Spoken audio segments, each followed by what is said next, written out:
Hi అండి. ఇవాళ గృహప్రవేశం ఫంక్షన్కి అయితే వెళ్ళామండి. ఇంకా అక్కడ తాంబూలం ఇచ్చారు. బ్యాగ్ చాలా బాగా నచ్చింది నాకు. ఇంకా తాంబూలంలో ఏమేమి ఇచ్చారో చూద్దామా.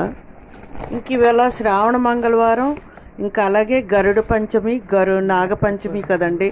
అందరికీ గరుడ పంచమి, నాగపంచమి శుభాకాంక్షలు అండి.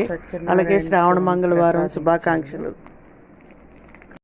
ఇంకా తాంబూలంలో ఏంటంటే అరటిపళ్ళు, ఇంకా తాంబూలం ఆకు చెక్క, ఇంకా పసుపు కొమ్ము ఇచ్చారండి. చూసారా ఈ పసుపు కొమ్ము ఎలాగుందో? అచ్చు గరుడు మొక్కం లాగా ఉంది కదా, ఇంకా గరుకు మంతుడు మొక్కం లాగా ఏమో. నాకైతే అలాగ అనిపించిందండి. మీకు ఎలాగనిపించిందో కామెంట్స్లో చెప్పండి. అచ్చు ఇంక ఇవాళ గరుడు పంచమి కదా, నాగపంచమి. అందరికీ గరుడు పంచమి శుభాకాంక్షలు అండి. ఇంకా చూసారా పసుపు కొమ్ము ఎలాగుందో? అనుకోకుండా వచ్చింది, ఇప్పుడే నేను చూశాను. ఇంకో వీడియో తీయాలనిపించి తీశాను. వీడియో నచ్చితే లైక్ చేయండి. Thank you.